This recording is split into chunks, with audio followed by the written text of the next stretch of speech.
Mas tínhamos um aspecto importante na nossa educação, é que nós fazíamos a limpeza das escolas. Então havia mesmo essa mobilização. Agora, se me perguntarem, atenção que eu vou dizer que é importante, se isso transformou uma geração, eu vou-vos dizer que não.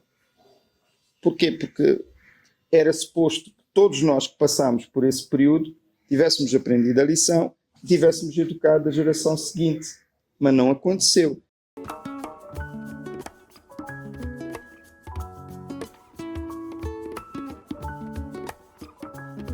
Olá pessoal, sejam bem-vindos ao primeiro episódio do Vozes pela Infância, onde nós, jovens advogados do Unicef, iremos falar de assuntos importantes de forma transformadora. Eu, Mestia Monteiro, estou aqui com meu colega Simão Júnior.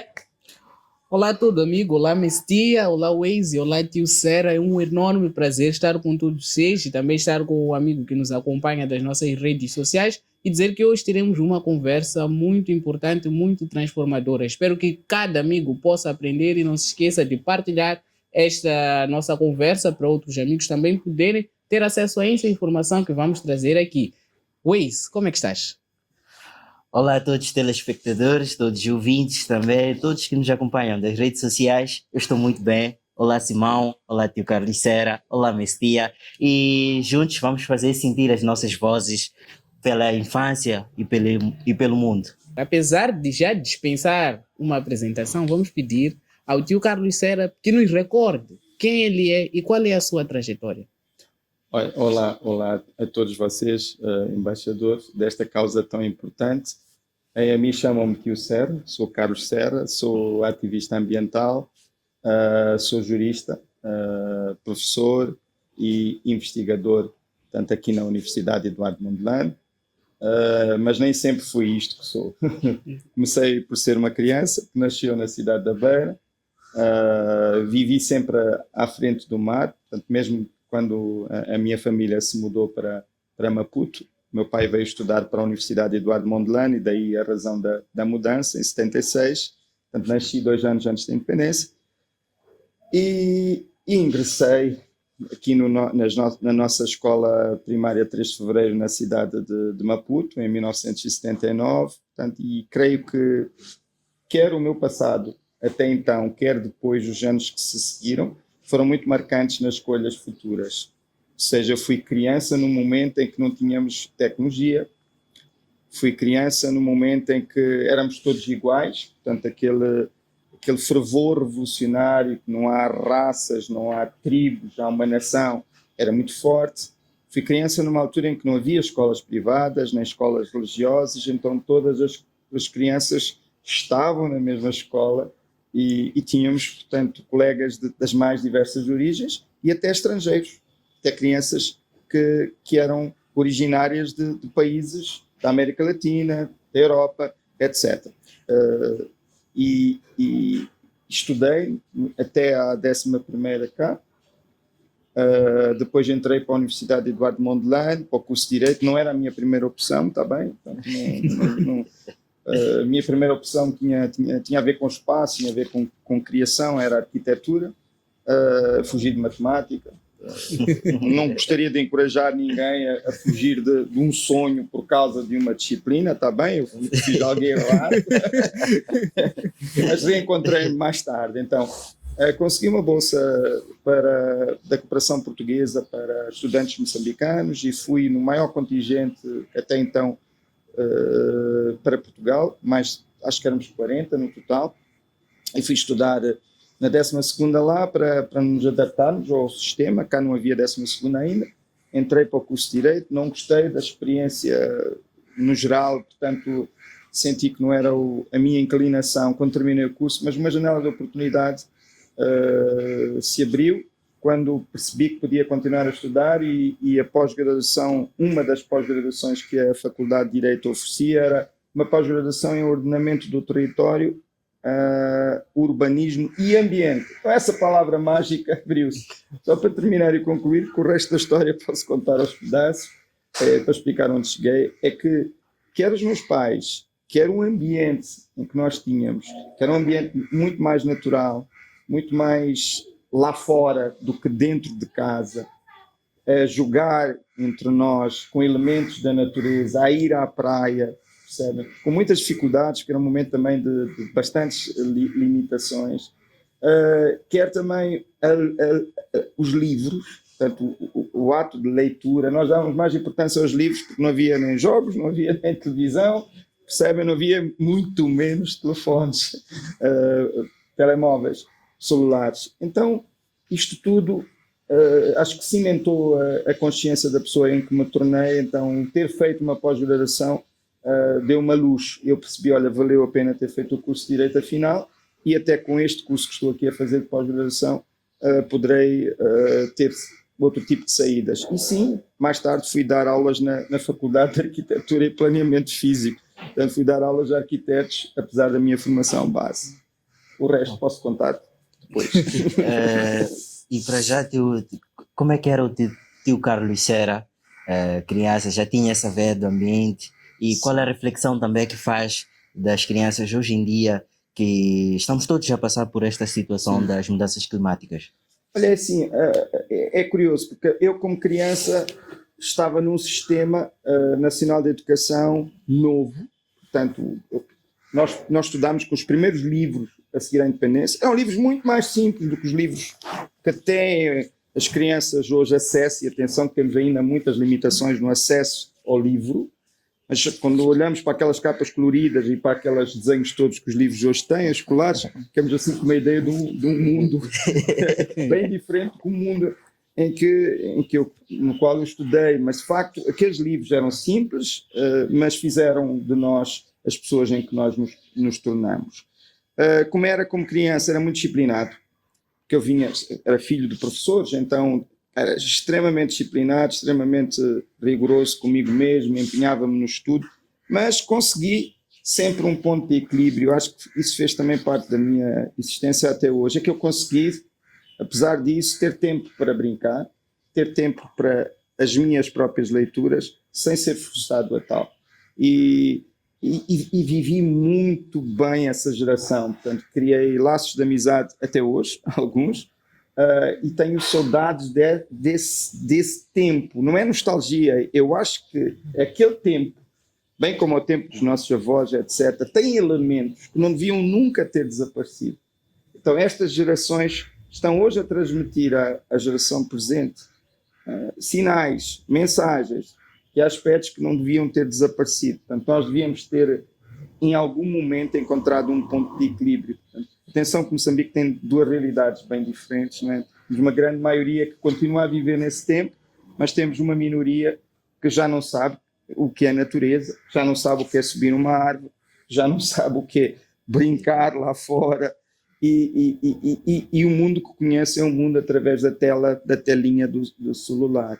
Claro que mudanças climáticas ninguém falava na altura, mas nós lembramos-nos do impacto de algumas, só que não associávamos às transformações planetárias. Nós sofremos um ciclone em Maputo, em 80, salvo erro. Nós sofremos as horríveis cheias de 77, e muitas medidas foram até tomadas pelo governo da então República Popular de Moçambique para prevenir situações idênticas no futuro. E pior do que tudo isso, nós sofremos a maior seca, pior período que Moçambique atravessou na sua história em termos de estiagem, que caiu precisamente no auge da guerra e que matou muitos moçambicanos. Portanto, a meados dos anos 80 foi um El Niño mais poderoso, deixou impactos severos em Moçambique, 84, por aí, 83, 84, bem como na Etiópia, portanto, a zona toda da África Oriental. Então, eu diria que, mais tarde, fui-me recordar, está bem, deste passado, e comecei a estabelecer algumas ligações, não é, com o que estamos a viver hoje. Portanto, as mudanças climáticas, elas sempre ocorreram, é verdade, mas os fenómenos climáticos extremos em si já estão hoje ligados às mudanças climáticas causadas e geradas por humanos, tendem a ser cada vez mais regulares, tendem a ser cada vez mais catastróficos, não é? É um pouco isso vamos aprender. Cada dia mais nós estamos a sentir os efeitos Sim. e cada vez mais drásticos. E se Sim. nós não chamarmos a consciência também aqui, assim, caro ouvinte, telespectador, a razão, a essa reflexão e também a participação no combate às próprias mudanças climáticas, não sei o que será. Anteriormente, acredito que os meus colegas também, há um certo tempo, nós brincávamos, viemos da geração, tínhamos a cadeira de ofícios, a disciplina de ofícios, e era possível usar desses materiais, reutilizar a eles, fabricando carinhos, papagaios. Atualmente, confesso que é mesmo um desafio ver uma criança junto ao seu pai, o que ali fazer o papagaio com plástico, caniço. Em algum momento, até se formos já passear um bocadinho pelas ruas, já há alguns papagaios já pré-fabricados. Olha, se me permitires, antes, não quero monopolizar, mas é assim, nós brincámos com papagaios, sim, nós brincámos com carrinhos feitos com materiais reaproveitados, nós fizemos os nossos carrinhos com rolamentos e descíamos o caracol em alta velocidade e houve muitos traumatismos por causa disso. E também caímos das árvores e também arranhámos todos no meio da vegetação das barreiras, no caso de Maputo, e histórias idênticas temos nas outras cidades e vilas.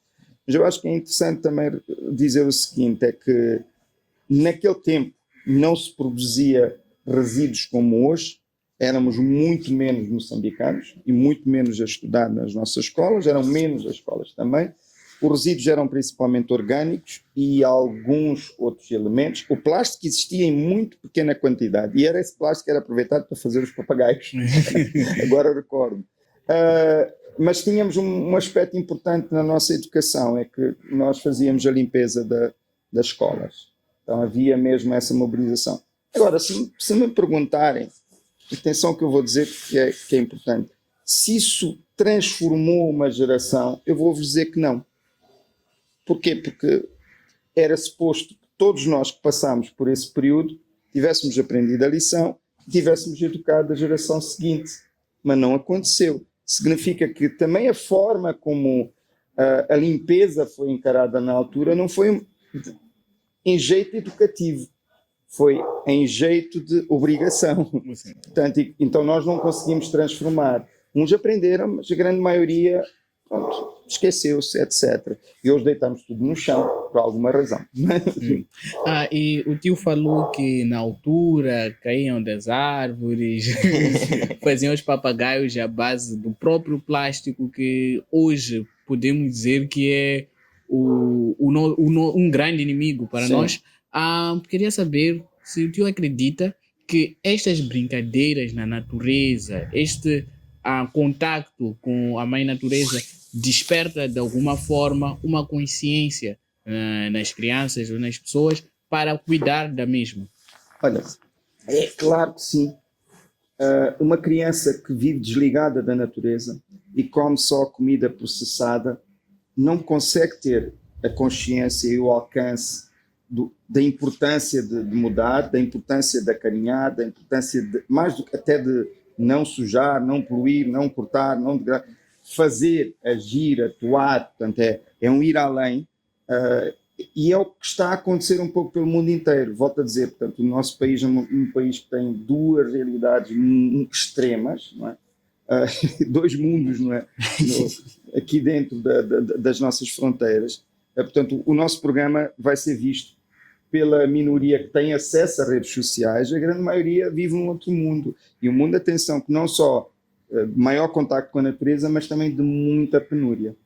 Portanto, de muita escassez. Está bem? Então, agora, o que eu posso explicar é que essa ligação em países onde a educação ambiental é claramente a base, é fundamental no Sistema Nacional de Educação, nós temos um comportamento das crianças incrível. E quando colocamos crianças que saem desse sistema ao lado de crianças que não pertencem ao sistema, portanto, e E reparem, as escolas não têm propriamente lugares agradáveis, o bairro não tem um parque e jardim. Voltando à escola, a casa de banho é um assunto sério, portanto, cheira mal, não há água, plantam-se árvores nos dias festivos, amanhã a árvore já não está lá, percebem? Portanto, e volto a dizer, e cá fora também faltam espaços recreativos para as crianças brincarem na natureza, não é? Faltam visitas a espaços naturais. Antigamente nós íamos ao zoológico, não é? Hoje o zoológico é questionável, porque já se discute o modelo de confinamento dos animais, mas marcou uma geração irmos ver animais quando havia animais, agora não há animais. Zoológico era obrigatório, realizavam-se excursões. Então, o contacto é essencial para criar essa sensibilidade, tocar numa árvore, tocar num animal. Portanto, e o que eu notei, em contacto com as escolas de currículo internacional que temos aqui na cidade capital, um bocadinho na Beira, uma lá em cima em Nampula, etc., no contacto, mas principalmente estas que estão na cidade capital, é impressionante o comportamento de uma criança. Apesar de ela ter, portanto, toda a tecnologia presente, a escola incute nas crianças este contacto diário com a natureza. E eles realizam excursões, visitas de estudo, vão, por exemplo, ao Parque Nacional de Maputo, vão à Macaneta, portanto, deslocam-se a esses lugares e, claro, levam uma bagagem enorme. Então, quando vem um animal, a tendência não é fugir, não entram em pânico, portanto, ficam ali a observar, etc. Também sabem as regras, muitas vezes, que não se devem aproximar demasiado de uma serpente. Então, é muito natural um estudante, por exemplo, da escola americana, em particular a escola americana, passa uma ave e ele fica a olhar para a ave, porque tenta identificar a espécie. Bem, para nós é um passarinho. Sim, um passarinho. Nós estamos acostumados a ver o corvo. Sim. É outro assunto. Tio Serra, eu gostaria de saber o quanto as mudanças climáticas têm afetado nós, crianças e jovens. Olha, vou dar um exemplo muito concreto. Vamos recordar das cheias que afetaram há 2 anos a Grande Maputo. Portanto, e quando eu digo Grande Maputo, é aquilo que chamamos hoje da área metropolitana de Maputo, que abrange as cidades de Maputo, capital, Matola, a vila de Boane, a vila de Matola Rio e a vila de Marraquém. Então, começou por ser uma tragédia ali concentrada em Boane, mas, portanto, esta cheia foi um problema para toda a área. Aliás, a água deste período que continua nos bairros, a afetar muitos bairros. O que é que aconteceu? Portanto, muitas crianças ficaram imediatamente afetadas pela tragédia, que, portanto, perderam logo o início do ano letivo, porque as suas áreas foram inundadas. Depois, para onde é que foram levadas as pessoas deslocadas? Foram levadas para os chamados centros de realojamento. E onde é que são os centros de realojamento? São nas escolas. Então significa que durante um certo período não houve como dar aulas, porque cada sala de aulas das várias escolas passou a ser um dormitório, setor bloco de homens, bloco de mulheres e crianças. Então tudo isto está a acontecer num cenário de extrema necessidade, nós já sabemos que imediatamente há uma crise humanitária. Há muitas pessoas que estão misturadas, há muitas pessoas de fora, há comunidades fragmentadas, portanto há toda uma estrutura que é perturbada e as crianças estão vulneráveis, as raparigas estão vulneráveis, portanto a partir desta história podemos se calhar viajar um pouco mais para norte, ou melhor para centro, imaginar o impacto que um IDAI gerou em crianças e jovens, e indo mais a norte aí sim, para esta tragédia, portanto, que afeta em particular a província de Cabo Delgado, que é não somente o problema de insurgência, mas também do impacto dos fenómenos climáticos extremos, e perceber o quanto crianças e jovens, especialmente raparigas, sofrem, né, longe de casa e algumas longe dos seus lares, porque entretanto também perderam mães e pais, estão longe das suas famílias, portanto, e há histórias muito tristes. Então, há aqui um desafio no país enorme. O tio Serra trouxe aqui vários desafios, muitos deles até que que nós podemos viver, que é o meu caso, por exemplo, do ciclone Idai, do Waze da Mistia, nas cheias aqui na Grande Maputo, mas podemos pensar também naquela maioria que o tio já referenciou aqui, que são as pessoas que vivem nas zonas mais rurais e que nós sabemos que um dos fatores muito importantes para a sua sobrevivência é a agricultura. Sim. A boa colheita pode determinar a sobrevivência ou a não sobrevivência de muitas famílias nas zonas rurais. Como é que as mudanças climáticas têm afetado essas famílias e o que é que o tio acredita que deve ser feito para reverter essa situação? Portanto, é uma pergunta muito importante, pertinente e complexa também. Complexa na resposta, não há uma resposta, há várias. Na realidade, é preciso ir à história e perceber que tipo de agricultura é que nós praticamos ao longo de todo este tempo.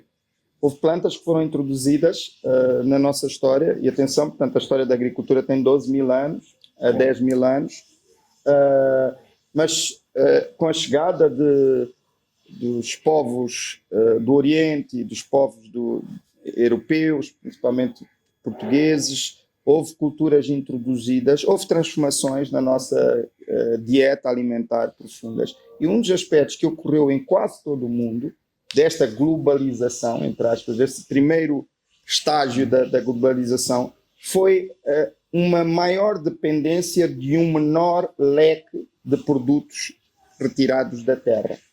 Não sei se perceberam. Então, produtos esses, portanto, plantas, estamos a falar de plantas essas que foram sofrendo manipulações genéticas para serem, enfim, para alimentarem mais, para resistirem mais também às diversas pragas. Portanto, isto aconteceu, não depende apenas da ciência do presente, isto foi acontecendo, foi saber que foi sendo transmitido de geração para geração. O tomate que hoje conhecemos não tem nada a ver com o tomate de há 500 anos atrás, percebe? O mesmo em relação ao trigo, ao milho, etc. Portanto, houve manipulação. Só que isto trouxe-nos portanto, reparem, passamos a ter na nossa dieta os mesmos elementos que os europeus têm, que os americanos têm, que os asiáticos têm, etc. Só que comemos de maneira diferente. E muitas vezes deixámos de comer aquilo que era daqui. Portanto, produtos naturais, plantas que eram daqui, dos nossos ecossistemas. A mapira, a machoeira e outras. Então, à medida que o tempo passa, na agricultura também há uma tendência para aquilo que é chamada monocultura. Ou seja, reduzimos mesmo a produção a um X limitado. Então, o pequeno camponês, o pequeno agricultor tem, enfim, 2, 3, 4 plantas que são a base da sua dieta alimentar. E isto cria um problema. Assim, há muito mais vulnerabilidade a uma estiagem, a uma seca, portanto, prolongada, e claro, eu nem falo se houver uma chuva. Uma grande chuvada, vai tudo que é planta que não está adaptada à força da água, vai embora, etc. Então, um dos segredos, além de desenvolver culturas mais resilientes aos fenómenos climáticos extremos, que são apropriadas para cada clima, para cada solo, um dos segredos está na diversidade.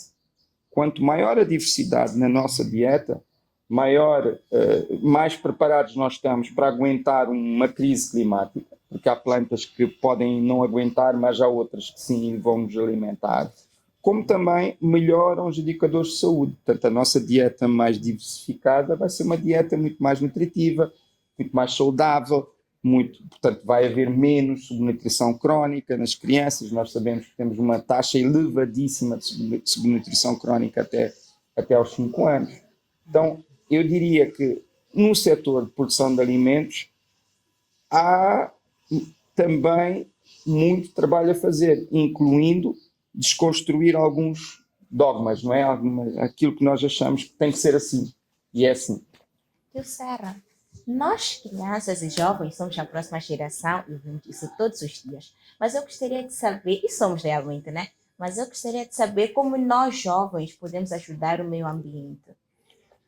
É assim, pequenos gestos produzem Grandes efeitos. Por outro lado, contrariando o que se pensa, numa ação isolada não vai ter impacto nenhum numa sociedade, eu diria não é verdade.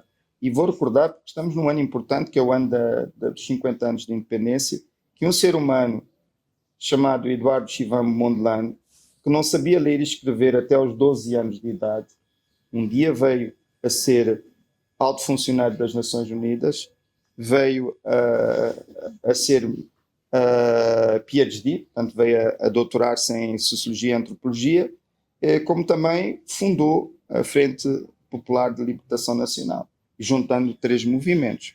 Então, com um exemplo grande, é verdade, mas que eu saí de uma aldeia, atenção, eu era pastor, mas aquilo que uma pessoa pode fazer, às vezes, pode parecer que não vai ter impacto, mas tem. Eu diria, se formos cada vez mais de nós a pensar e a fazer diferente, é um efeito bola de neve. Há aqui um multiplicador incontornável, que é isso que nós queremos. Portanto, eu fico muito feliz porque eu já vejo muitos jovens e crianças a assumir lixo no chão. Não, foi uma frase que nós lançámos em 2015, num movimento que criámos há 10 anos atrás, mas que só começámos a trabalhar nas escolas em 2017 e a seguir 2018.